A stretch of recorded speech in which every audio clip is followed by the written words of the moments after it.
You ever come back to a place that's supposed to be yours, only to feel like you're the trespasser? That's what happened to me last fall. I'd just inherited a small lakeside cabin from my grandfather, a peaceful retreat buried in the woods, 30 minutes from the nearest gas station and 2 miles off a gravel road. It was meant to be quiet, untouched, a place to finally breathe. But when I unlocked the gate and pulled into the driveway, there were 5 cars already parked on the grass. Loud music thumped through the pine trees. Laughter echoed across the water. I stepped out of my truck, heart already racing. Something was wrong. I didn't expect to find a full-blown party inside. Women in sundresses and oversized sunglasses lounged on my grandfather's porch furniture, sipping wine straight from the bottle. Someone was grilling hot dogs on a camping stove, and through the window I saw a blender spinning margaritas on the kitchen counter. The same counter where I used to watch Grandpa slice apples and tell me stories about black bears. I pushed the door open. A blast of music hit me in the chest. Cigarette smoke and the sharp tang of perfume hung in the air. Nobody even looked at me. Not until I shut the music off from the speaker dock on the wall. That's when I heard her. "Oh, you must be Tom." A woman in her 50s stepped forward like she owned the place. She wore a pastel pink tracksuit, bright white sneakers, and the kind of haircut that screamed management position at a craft store. Her name, I'd soon learn, was Linda. "I'm with the HOA," she said, extending a hand she clearly didn't expect me to shake. "We assumed the place was vacant again this weekend." "What do you mean again?"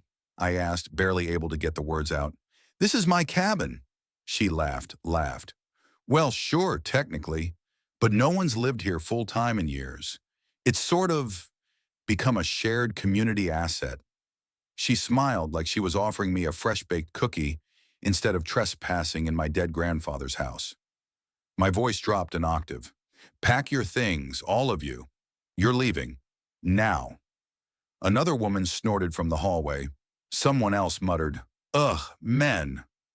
Linda raised a finger like a school principal. "Now hold on. You can't just barge in and make demands.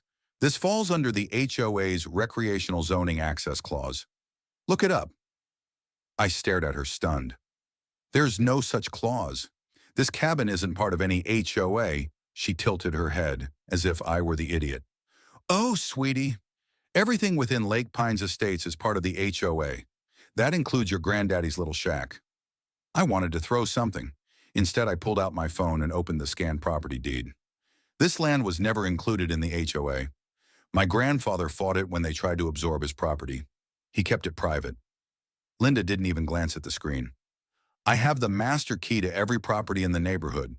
That makes this communal. That makes it breaking and entering." And that's when she called 911.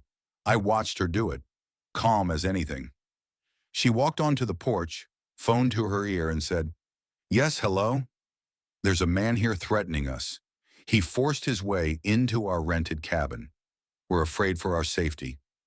She locked eyes with me while she said it, smiling the whole time. You know what comes next. If you're watching this, hit like and subscribe. Because what happened after this call? You won't believe who walked out in cuffs. The sheriff's cruiser pulled up just under 15 minutes later. 2 deputies stepped out. One older, built like a linebacker, and the other younger, looking like he'd been out of the academy less than a year. Their eyes scanned the yard full of parked cars, the porch packed with wine-tipsy women, and then landed on me, standing alone by my truck with arms crossed. Linda was already halfway down the steps to greet them, voice full of sugar and tremble. "Officers, thank goodness you're here. That man is inside. He broke in and became aggressive when we asked him to leave. We don't know if he's armed." I was stunned by how effortlessly she lied. The younger deputy approached me while the older one stayed with Linda. "Sir, we got a call about a possible domestic dispute and unlawful entry. Can you explain what's going on here?" I handed him my ID. "My name is Tom Ellis. This cabin is my legal property. I have ownership papers in the glove box and a digital copy on my phone." He raised an eyebrow. "You live here?" "Not full-time. I inherited it 2 months ago. This is my second visit. When I arrived, I found these women partying in the house, uninvited. They claim it's an HOA rental. It's not. This property was never enrolled in any HOA.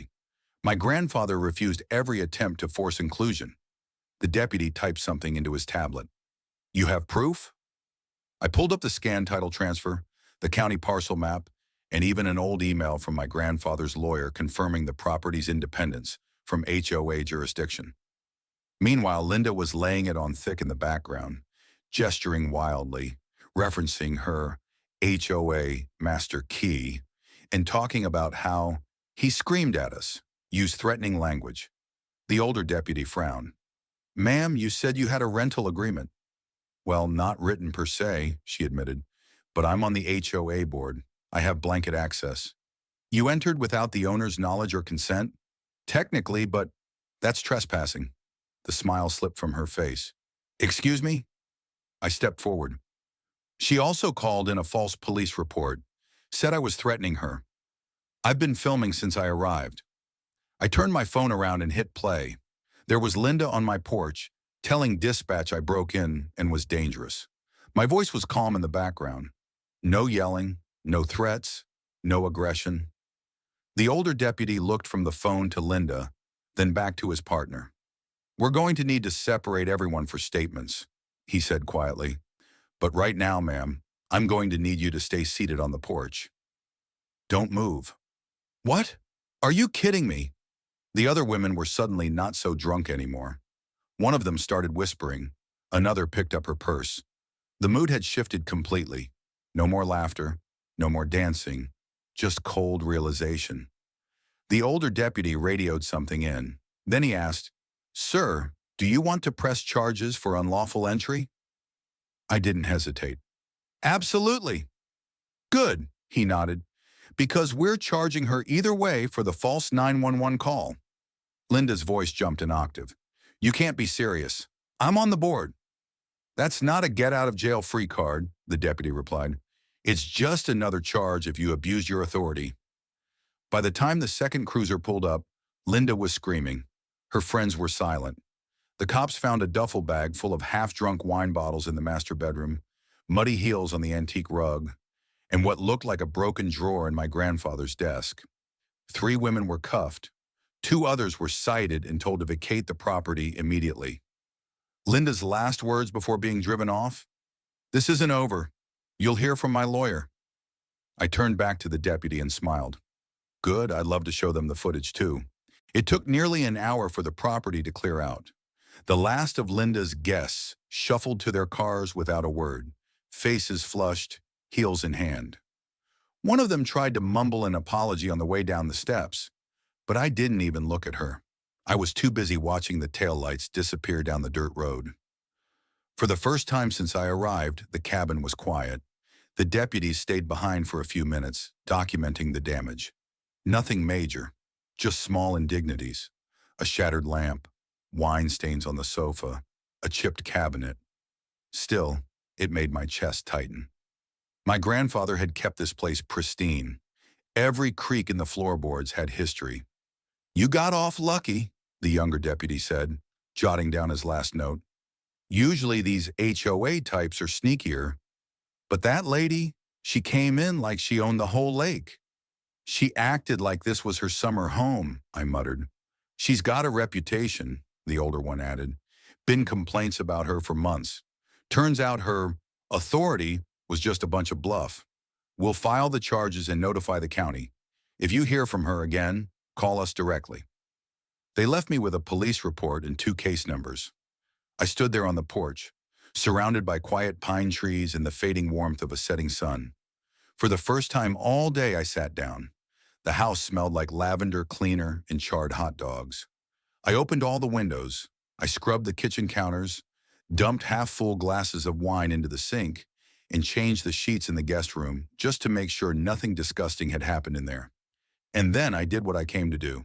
I made a cup of coffee, stepped out onto the deck, and stared out at the lake, still as glass.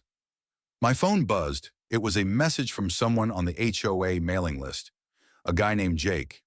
I'd met him once at the local hardware store. He'd seen the police cars. All he wrote was, "About damn time someone stood up to her." I didn't reply, just pocketed the phone. That night I slept with the windows open and the dog-eared copy of my grandfather's old hunting journal on my chest.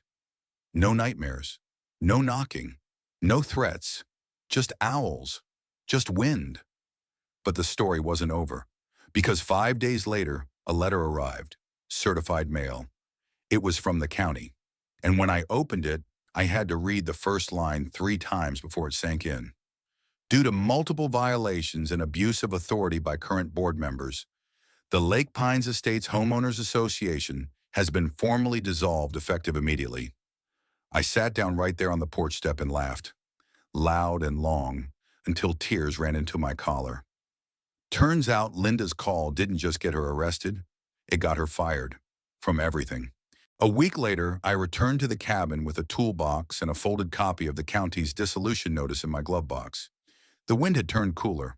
Autumn was sliding in fast, and the trees along the lake were already tinged with orange and red. I stepped onto the porch and noticed something strange. The front door still bore the scratch marks where Linda had used her so-called master key. I ran a finger along the groove, then made a note to replace the lock entirely. Not just for security, for closure. Inside, the place felt different now. Not just cleaner, but mine in a way it hadn't before. No more HOA whispers, no more shadow rules and fake authority. Just walls that remembered me, and a lake that didn't need permission to exist. I spent most of the day tightening hinges, repainting the porch swing, and digging up old flagstones my grandfather had half buried in the backyard.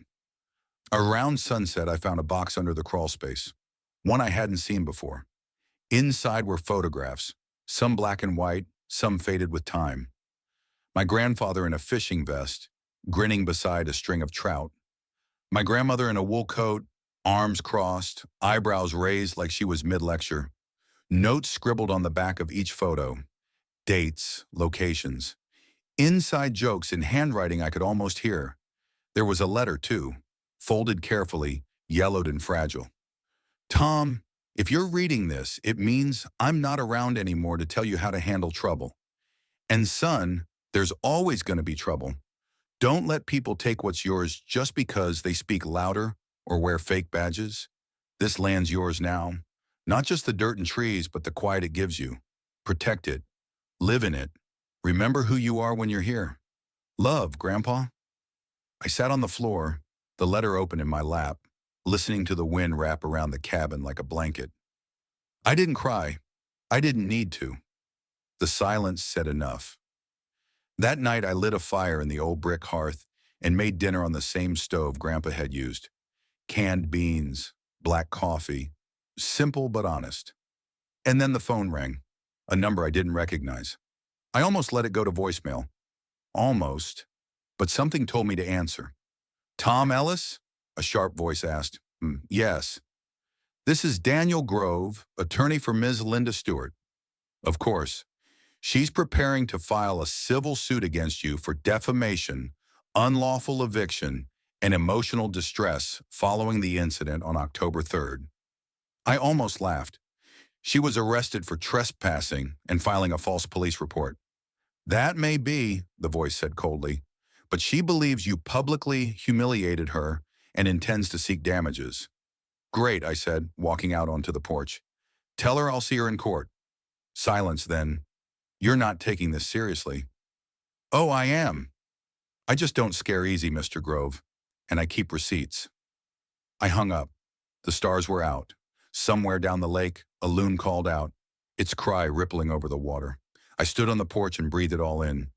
Cold, clean, mine.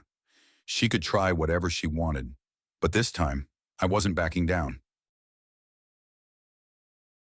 Over the next few weeks, I braced myself for legal drama.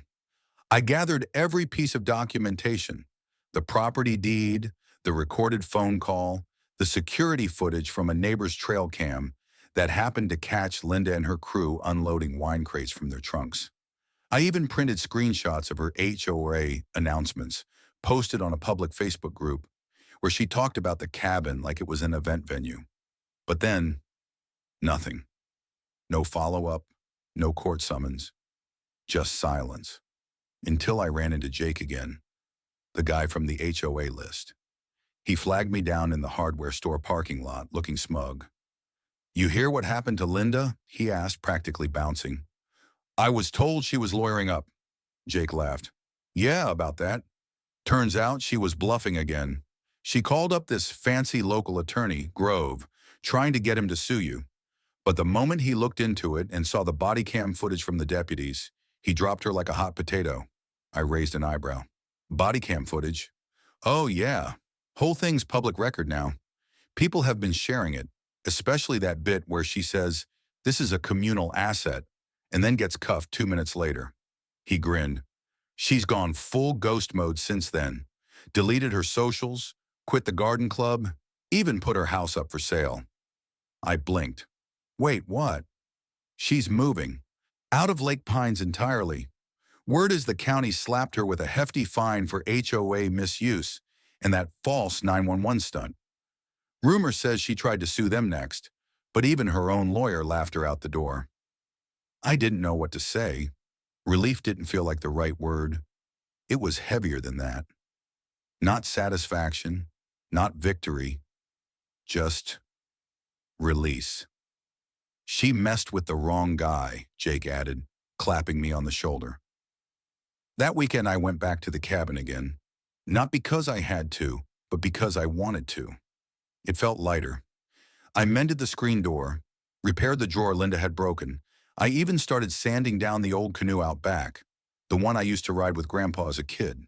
It still floated, barely, but it felt good to restore something, to rebuild. I started leaving the front curtains open at night. I made a habit of watching the sun rise from the dock with a thermos in hand, letting the light hit the water just right before stepping into the day. Sometimes I brought a notebook, wrote out the kind of life I wanted here.